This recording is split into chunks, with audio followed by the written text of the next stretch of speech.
The cyberspace is home to billions of people and is the right platform you need to grow your business.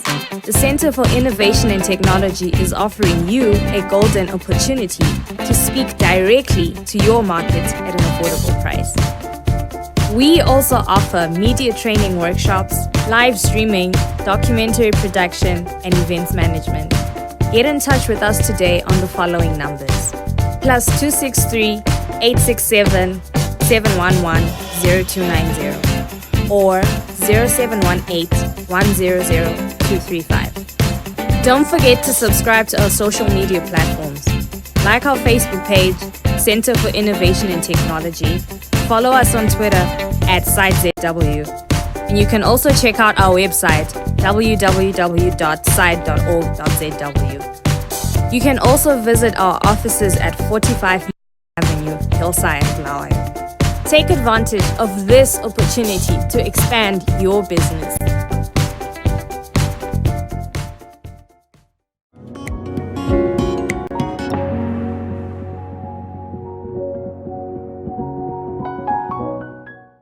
Welcome to another segment of the Girls Table. My name is Hlengiwe Mtetwa, and joining me in the studio today is Mishi, Tande, and Mamo, and we are talking teenage pregnancy. Now, according to a survey done by the United Nations Population Fund, teenagers as young as 13 years are getting pregnant, and about 22% of girls between the ages of 15 and 19 are going to get pregnant. So, ladies, welcome to the Girls Table. Thank you. Right. So, first of all, I'd like you guys to introduce yourselves.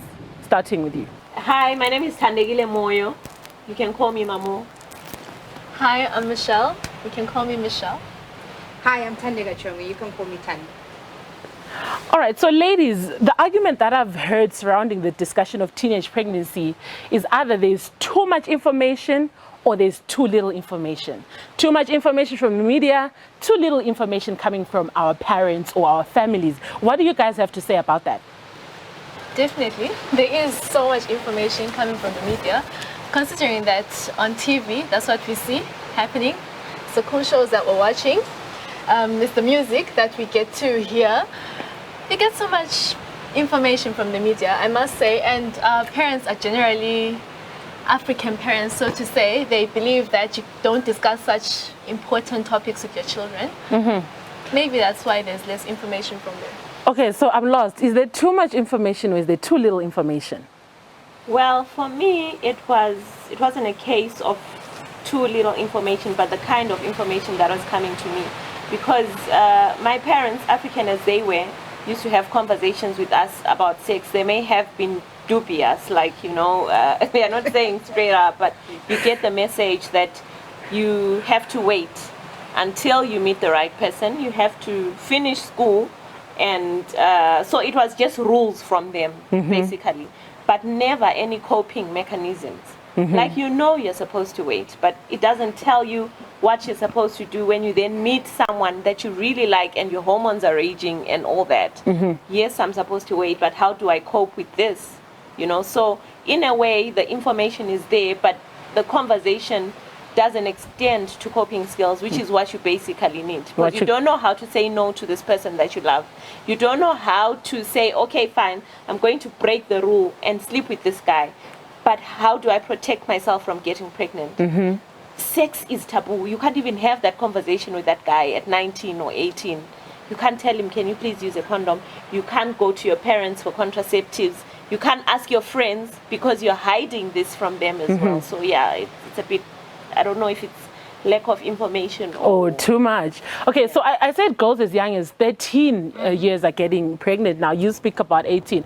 So do you think they are making the decision to engage in sex, or there's a lack of information in terms of helping them have the knowledge to make that kind of decision, speaking from your own experience?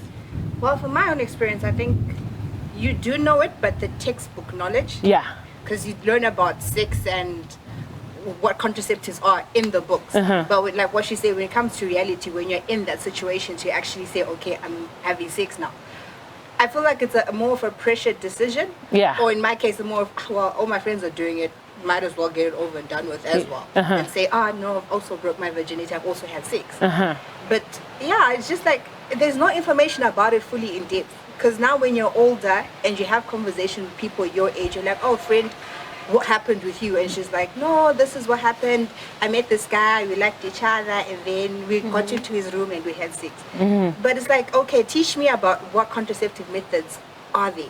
Tell me about the contraceptive methods. And do, like you waited, do I wait? Do I do it? Is it, like for me, it was a whole thing of, no, you fall in love with the person that you're with and you do it. I'm just like, no. It happened, it was, let's get this over and done with. Let's get it over it. All right, so let's take it to the beginning. The day or the age at which you decide you're going to start engaging. Is there the right age to make the decision to have sex? Because you're talking about knowledge about contraception and so forth, but I'm asking at its most basic sense, like saying yes to the act. Are children making conscious decisions to say yes, or is it somehow just happening because of the circumstances that are surrounding them, like you're saying? Well, I would say that it's not about age, really. It's not about age. It's basically about knowing the right time to do it. For yourself? Yes. And 13, if someone says, I'm 13 and it's okay for me, it's okay? Well, what I think is, Uguti, asking the question to you, when is the right age? Yes, that's a question we need to ask, but I think we should be asking, Uguti, are children doing it? Because as parents, I was a teacher at some point, and what I realized is, Uguti, children are having sex. Children as young as 13, because I had a class of Form 1s where we had an incident which we found contraceptives in the classroom. And what was going on there was a group of 4 girls who were already engaging in sex, and they were sharing a packet of contraceptives. So I think we need to get to a stage where we accept that these children are doing it. Whether yours decides to do it at 13 or at 20, but they are doing it, and we need to treat them as kids that are engaging in sex. And then we equip them with information. You cannot share a packet of contraceptive pills. You have the option of using condoms because they're doing it. So are you saying the conversation, Yoguti, do not turn books before boys because boys bring babies? That conversation is long gone. It's necessary, but you have that conversation and you also accept the reality that my child might not choose that road. My child might decide, I want to have sex. So you need to equip them. And she's going to go ahead and do it, whether you... But you can't then say, advise my child the right thing to do. You tell them the right thing to do, but they also know they're a human being who makes choices that have got nothing to do with you in some instances. So we need to treat them as someone who is not supposed to, but might do it. All right, but before we get to maybe the causes of teenage pregnancies, because engaging in sex is one thing, but then falling victim to teenage pregnancies is another. I want us to speak about our personal experiences here a little bit. The decision that you personally took to start engaging. What do you think made you take that decision at that point? What made me take that decision? You're dating. It's convenient. It's convenient? With the way the relationship is moving. Yeah. It logically. What age was this? I was 16. Okay. Logically seems like the next step. It's okay. Yeah, we've done the movies. And Dala used to go for movies. We've gone for ice cream. We've done all of that. Yeah, you're like, okay, what next? What next? And okay. Logic, it was like, okay. So I'm saying it's bottom, sorry. At what point I feel like it is, honestly speaking, I actually feel like with today's society, in terms of how our country is, it does come into play that boredom is a factor. Okay. Because in as much as you can go for movies, which are actually quite expensive, I feel, you can go for picnics. I don't know if that happens still. You can go to a Hatsfield. You can go to the club, because now kids, that's another factor, kids go clubbing now. You can go to the club, you can have that random braai with your friends, you can do a drink up. Once I leave too, watching movies and leave. What do you guys do? Okay, so you decided to wait. Yes. So I would like to hear your side of the story, because you managed to go through all the teen years and your early 20s and you said, no, you made the conscious decision to not engage in sex. What was your thought process? Well, basically, when I got to Form 1, my best friend, she was older than me by a year. She had sex, but she came to me and said, Michelle, actually boys waste us. They use you and abuse you and they leave you for dead. So you're better off. They leave you for dead. Yeah, that's what she said. That's Form 1 language. That's like it's over for you. You're dead to them. Exactly. So that's what she said to me, right? It made sense also because my brothers were very open with me. And that sometimes forget that time around when they're having conversations with their friends. They say, oh, that girl, yeah, I actually did sleep with her. Yeah, I don't want anything to do with her. That's the for dead part of it. My brothers were also young. They're just 2 years and 1 year older than me. Then one conversation that actually really made me hold on to that decision. My brother, you know how when you're young, you don't have a house and stuff like that, but you all find a place to do it and stuff. So my brother wanted a place to do something, to have sex with the girl. And he said, no, your home is too far, you know, and I'm going to have to walk all the way back to the ET with this girl. We were saying nyanyisa and stuff like that, and I thought, whoa. So why are you doing it with her, you know? So that literally cemented the decision, and I decided, no, even if he pretends like he loves me, whether he loves me or he doesn't love me, if he loves me, he's going to love me enough to wait until we do it when we're married. If he doesn't love me enough to wait for marriage, then he doesn't love me. So how do you deal then with the information from the media, with the fact that your friends were doing it? Because you can't run away from the fact that when you watch the movies, people are kissing, and then your friends are in relationships and they're saying, oh my gosh, it's amazing. How did you then process all that information and still manage to hold on to your decision? I guess also the other thing is that I'm a very strong character as a person, and I'm Christian. So obviously at church, you get there, they tell you this is the best thing for you. You get home, they tell you the same thing. And so because of that, I had to hold on to that, and also the personal experiences of these girls that were being used by my brothers. Although they didn't have to tell me, I know what they probably felt, because really my brothers were douchebags. We all need brothers. Okay, so let's talk about the causes of teenage pregnancies, because it's not a secret that our young girls are falling victim to this, and it's so hurtful because the boys, have you ever, like, teenage pregnancies is always for the girls, but who's getting them pregnant?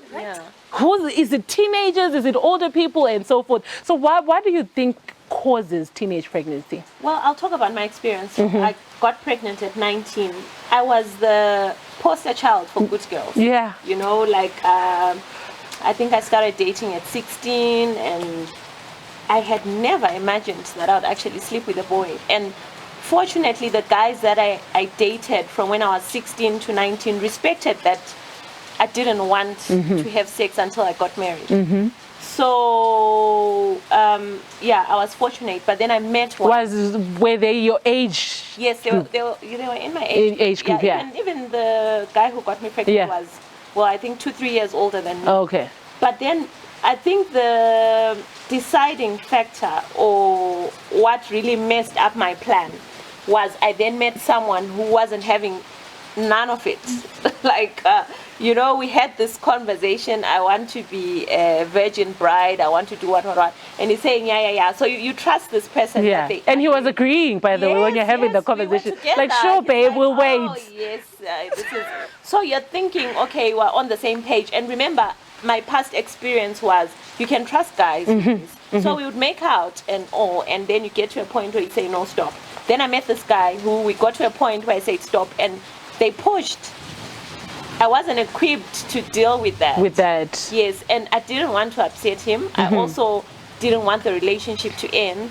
So eventually it happened and I got pregnant. So I think Uguti, for me, it was more about having met guys that were as naive as me, and being unfortunate enough to finally meet someone who knew the game, who knew how to press the right buttons. And so what does equipping you for that moment look like in your head now that you've experienced it and you want to talk to the next young girl and you're saying, okay, there's going to be a moment where you guys are making out and then this is going to happen? Because I feel like these decisions are more emotional than rational, like in the moment. You're like, I love him so much. If I don't do this, he's going to leave me. So let me just do it because maybe he'll stick around if I give this to him. So what is equipping a young girl to not fall victim to that look like in your eyes?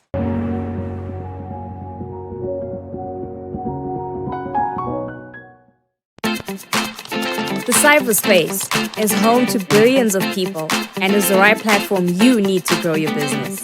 The Center for Innovation and Technology is offering you a golden opportunity to speak directly to your market at an affordable price. We also offer media training workshops, live streaming, documentary production, and events management.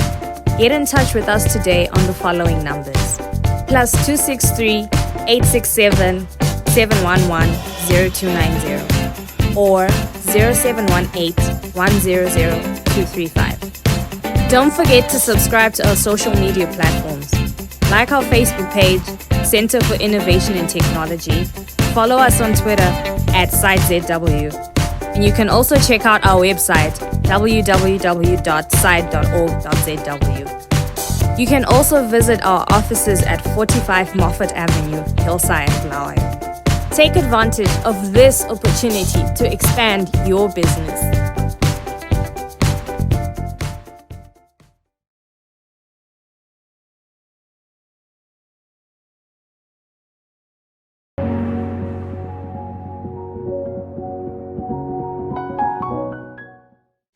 And you want to talk to the next young girl and you're saying, okay, there's going to be a moment where you guys are making out and then this is going to happen. Because I feel like these decisions are more emotional than rational, like in the moment. You're like, I love him so much. If I don't do this, he's going to leave me. So let me just do it because maybe he'll stick around if I give this to him. So what is equipping a young girl to not fall victim to that look like in your eyes? Well, in my head now, I wish someone had told me it's okay not to be nice. Because being raised to be a good girl means you're also a nice girl. So, you know, being nice is you are sweet to this guy. Even when you're saying no, baby, no, I don't want. You know? And we need to teach girls it's okay to say, listen, I am not doing this. You know, so this whole good girl, nice girl script has to be changed at some point. Like, you need to teach girls, Uguti, if you're not comfortable with something, it's okay to say you're not. It's okay to, you know, but we teach girls no drama.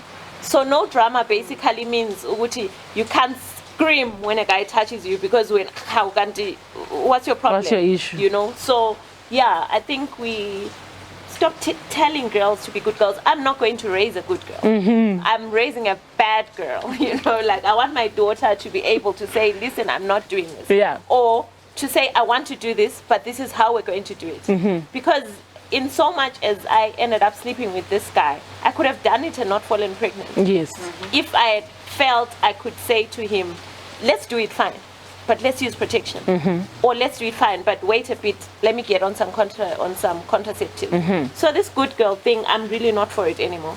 She talks about good girls and bad girls. I remember we were speaking off air and she was saying, bad girls don't fall victim of such. You want to comment on that? No, they don't, because I feel like with so what the is bad it? Girls, they somehow get talking and they're already labeled the bad girls. Even if they were to go into hypothetically a pharmacy or approach someone and say, Ma, okay, I'm doing this. Obviously, you know, because there's girls. Hook me up with some. And sorry, parents also know they're bad girl children, so they give them contraception. But my parents knew I was a good girl, so what was the they point? Didn't dare give you condoms or talk about but it. But if you know that no, my daughter is bad, you're like, okay. And that's the thing, your parents probably know. I feel like parents now need to have that conversation. Besides your girl, like what she's saying, besides your child being a good girl or a bad girl, have that conversation. Talk about it. Rip off the band-aid. I feel like, given with my mother, we now have that conversation. Even now as I'm dating, I'm 27. She dates now, you're like, oh, so you're going to see your boyfriend? Like, yeah, it's like, okay, my child, so what contraceptive are you on? You have that conversation. I feel like with kids, with teenagers to say, have that conversation. Give them the options. And just tell them, give that word of honor with, you're not forced to do this. Like what she's saying, you're not forced to do it. You actually have a voice to say no. But if it just so happens that you're actually engaging in sex, you've got A, B, C, D options. And know that what decision you're making, and it's not part of me, it's your life. So if you're gonna fall pregnant or anything happens, be able to take responsibility for it happening. All right, so let's talk about the conversation around contraception, the stigma, the secrecy. She says when you go now into a pharmacy as a teen at 14 and talk about getting a condom or whatever else contraception that you need, what's the treatment that girls get if they want to equip themselves and arm themselves against teenage pregnancy? Dude, I'm 34. I can't buy a morning after pill. You know, I can't imagine getting into a pharmacy and saying, at 34. I want morning after yeah. pill. No, because it's like, because now, okay, you know. So I don't know what we can do, but we need to destigmatize sex, make it like it's happening, it's normal. Yeah.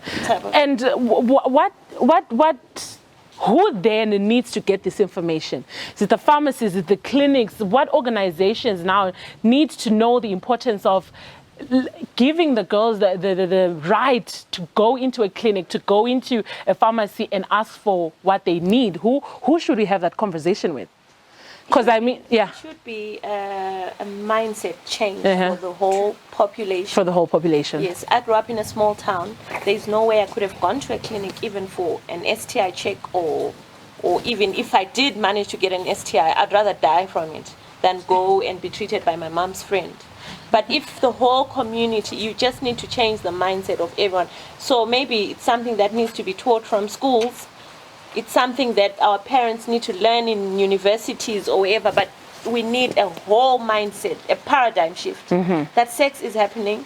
Children need protection from STIs, from pregnancy, and let's not make them feel bad about it. Yes. All right. I don't know, hey, but I'm thinking about it. Okay, right now it's 2019.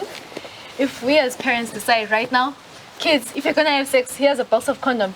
How about the condom is when you're going to see your boyfriend, right? What happens to the morals?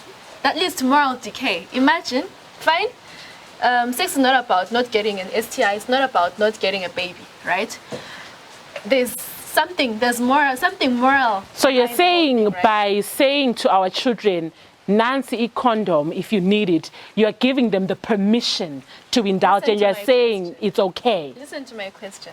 So right now we're in 2019, right? You say, kids, fine, indulge. Don't get pregnant, don't get an STI. In 2020, obviously the paradigm would have shifted, right? And kids would be allowed, they'll be able to do it, right? So by the time your child gets married, all the way from the time they start feeling those things, that's usually about 13 years, 14. By the time they get 25 and get married, how many guys have they slept with? Let's say they don't get married, they die. How many guys have they literally slept with? Because yes, there is teenage pregnancy happening. We're not disputing that. But I feel like we should still continue to talk to them about it. One thing that I picked up when I was growing up is that they say don't have sex. They don't tell you the benefits of abstaining. You know, the only benefit they tell you is, hi, you're gonna get an STI or you're gonna get a baby. So that's why it's always all of a sudden reduced to no STI, no baby, which means it's good sex. But it's bigger than that. You know, sex is about oneness with someone, you know, expressing love and growing the love. It's not about, even when you're married, it's not about having a baby. Sex is about expression of love. You know, it's bigger than not getting pregnant and not having a baby. So I feel like maybe we should educate our adults and our children on the fact that sex is actually bigger than that. You know, it's a gift from God. Actually, I'm Christian, I said before. I feel like it's a gift from God to marry people that brings them together and binds them, you know. So maybe we should have more sex education, even to the adults, because most adults think that sex is really a means of producing children or a means of pleasure. It's bigger than that. All right. So she's saying, you know what, we can't say to our children, it's okay to do this. We need to take it back to the basics and say, no, don't trivialize the act. It's bigger than that. Your comments? I agree with what she's saying in the sense that while there's soul ties, you're attached to this person, what then happens, hypothetically, you guys break up? Because now I feel like girls, especially girls, you get that thing of, no, even if he's treating you bad, he's hitting you, just dead right, disrespecting you. You're not forced to be with this person because you're thinking, oh, well, I've actually had sex with him. And I can't leave. Yeah. But I yeah, need what to. she's saying, it is bigger than just getting pregnant, STIs, even HIV. It's that thing of why I feel like parents should have conversations with their kids of why do you actually want to have sex? Even as yourself as a person, like why do I actually want to have sex? Even if I have sex with this person, hypothetical situations, if he leaves, what then? If I get pregnant, what then? If I get HIV, what then? And be realistic with your answers that you're giving. Because we all want that hunky-dory, he's gonna stick it out with me, we're gonna be together forever. But what if it doesn't happen? Okay, so you're saying, you know what, parents should keep it real. Don't just say, don't do this, but tell them why. Yes. Okay, chances are he's going to leave you. You're not going to be together forever, because I think when you do it the first time, you're like, oh, we're going to get married and then we're going to have beautiful babies. That's not how it goes down. So instead of romanticizing it and saying, no, wait until you're married, you're like, no, you know what, this is the reality of what happens, and speak about our experiences. I agree. My dad used to have very frank conversations with us. Like, my dad is not forceful. He respects that. He's always respected, even when I was a child, that I've got a mind of my own. So my father would sit down with you and tell you, Mamo, you are not supposed to go out at night because, first of all, you're a girl and there's so many bad things that can happen to you out there. Ulama disadvantages for you going out more than for your brother going out. So you can get raped, you can get robbed, and you can't defend yourself because you're a girl. Also, I don't think it's okay for you to be going out there and getting drunk, because you might not be able to make ama decisions that you'd make when you're sober. But I know that you might do it, So my father would always say, this is what you are supposed to do, but it's your decision, because I know you are.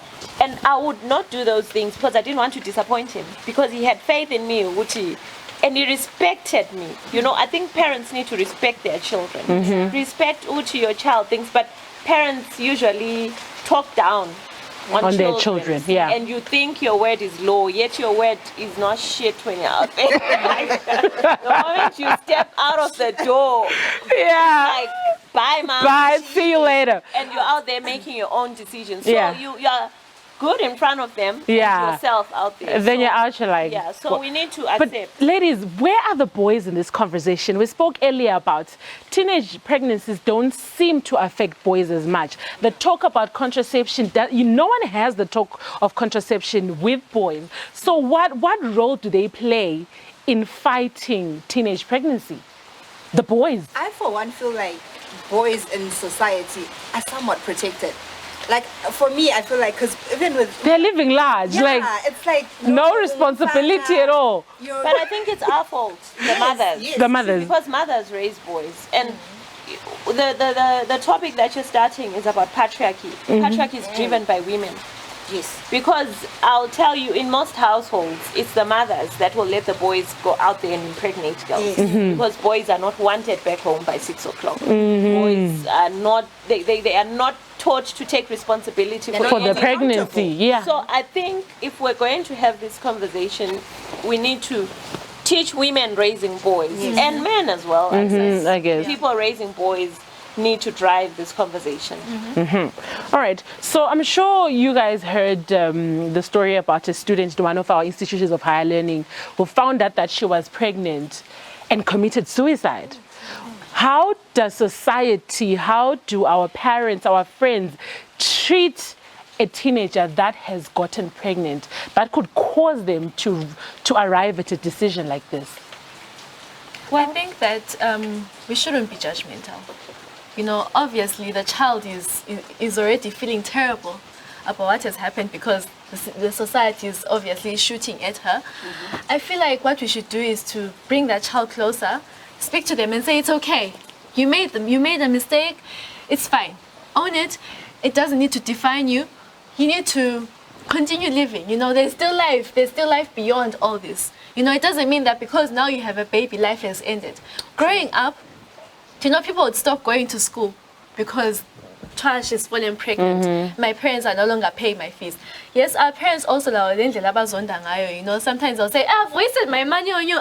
I mean, hello, I paid for you this, and you've done this. This guy that has impregnated you should take care of this kid. And chances are this guy actually is not even employed or anything. Oh yeah, even if he's around, he probably is. He can't. He's financially incapable of taking care of the child. So I feel like as society, we should actually bring those children closer and speak to them and hear what they have to say and actually be available for emotional support. Because like you say, chances are the guy has literally gone.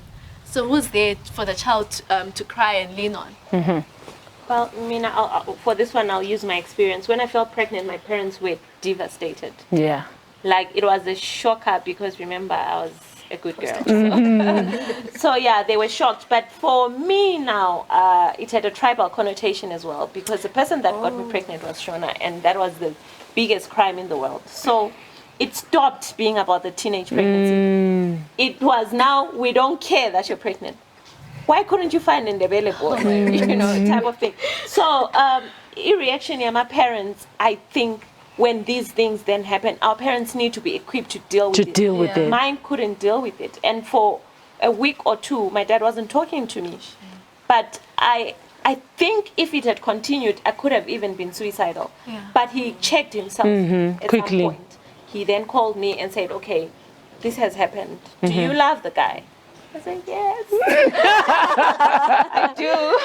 And he says, okay, it's fine. We'll accept it, and you have options. He gave me options. He said, listen, you don't have to get married to this guy for our sake because you feel you want to protect our reputation. We have accepted that you got pregnant. So make a decision whether you want to be with this guy or you don't want to be this guy.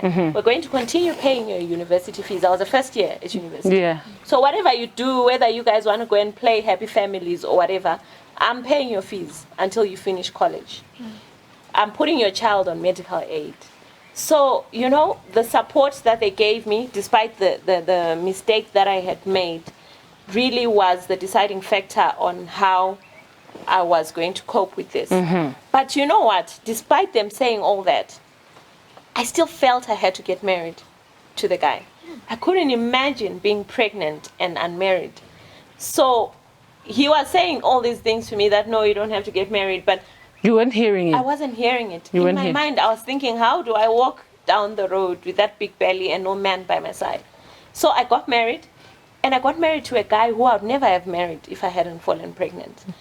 And this boy as well is probably thinking, I should do the right thing and marry this girl. But we were not a couple that was going to get married without the pregnancy. But because of society, we both felt, let's get married. And that's always a recipe for disaster. So I think this conversation is really about a paradigm shift. Whichever way we then decide to strike a balance, so which, like she was talking about morals, and which is something I really think we need to uphold as a society.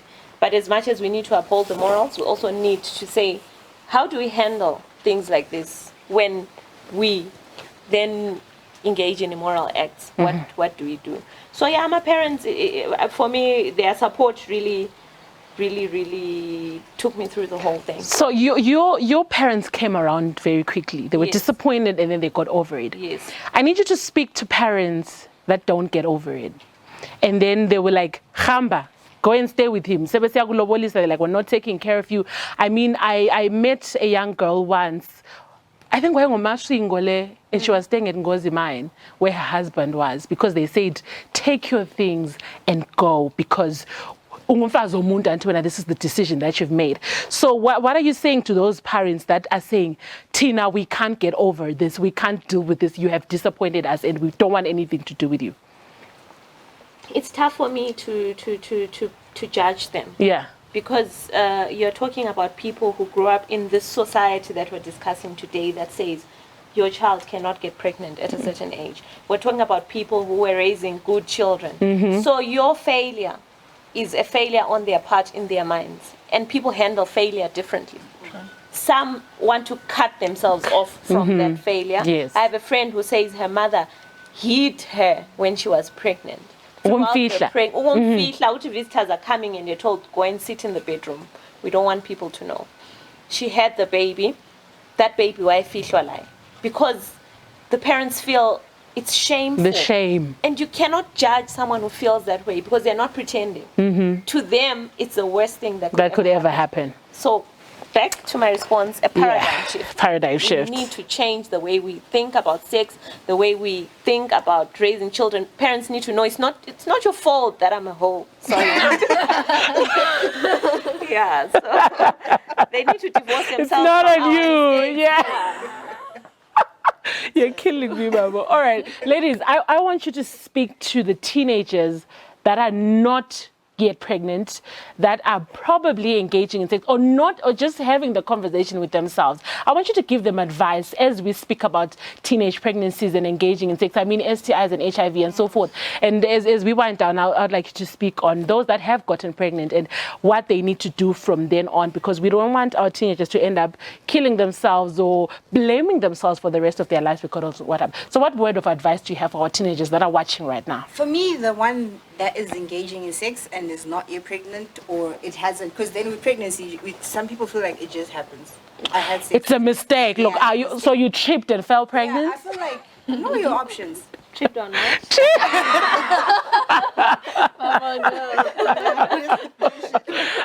Went to the store to get chips and then you had a baby. I feel like know your options. Yeah. Like educate yourself in terms of what are my options in terms of contraceptive. Yeah. Because like I was shocked to discover some years ago that they give free contraceptives in New Start. You had no idea. I stayed in South Africa for some time, and literally a loop cost 1,000 something rand, and here you get it for free. All you have to do is just wake up, get And to go the there. queue, and get it done, and that stays with you for 5 to 10 years depending on what you get. I feel like just know your options. There are options available, and also I feel like in terms of people judging you and whatnot, you are having sex. There's nothing we can do about it. And also get that courage to say to yourself, I'm having sex, but the options I'm taking in terms of contraceptives are for me and for my future. We can't stop you from having sex. You can't really hold your child and say, no, you're not going to have sex. Your child wants to have sex, will have sex. Whether you know about it or not. Oh, you don't. But Right. know your options. And also, condoms are not the only option you have. All right, thank you for that. Pulling out is not a thing. Okay. I feel like you're going to talk abstinence, but let me know. Yeah. Which is a good thing. Which is a good thing, yeah. Actually, my advice to the girls, if you're doing it, stop. Here's why. Your brain is here, your private part is down there. This is above this. So if this is here, it means this is actually what's controlling your body. So you can't wake up and tell me, I was feeling like it. You That's can what she actually said. tell yourself not to feel like it. I got married at 26. I felt like it. I had many hot guys that I dated that wanted to, that left me because they were cheating on me because I wasn't having sex with them. I could have said, since they're leaving me, I might as well. I didn't. I held on while feeling like it, and I crossed the finish line. It's possible. So even if you may have had it, it's fine. Stop. You can still control your brain. Stop. Well, my advice is to teenagers and everyone, just always have someone to talk to. Like you need to have that one person that you can go to and say, this is what I'm going through. I have a little sister who texted me and said, I want to have sex with my boyfriend. What should I do? And I was so happy that I can have that conversation with her. So I had the chance to tell her, don't do this, don't do that, do it this way. So always have someone that you can talk to. And now that there's social media, there's people like us on Twitter, Just hook DM me and us. tell me your problems, So there are so many options. And when things do go wrong, also there's people to talk to. Either in your family, your friends, people on social media, Gulamam, Sasa, that women's place. They don't feel desperate. There's always someone who's going to understand your problem. And problems seem so big in your head. But when you have someone to sound off, it becomes better. So find someone to talk to. All right. So there needs to be a paradigm shift if we're going to tackle teenage pregnancies, and it's your responsibility and my responsibility. So let's do what we can do so as to stop teenage pregnancy. And that is it for the Girls Table today. Let's meet again next week. Bye.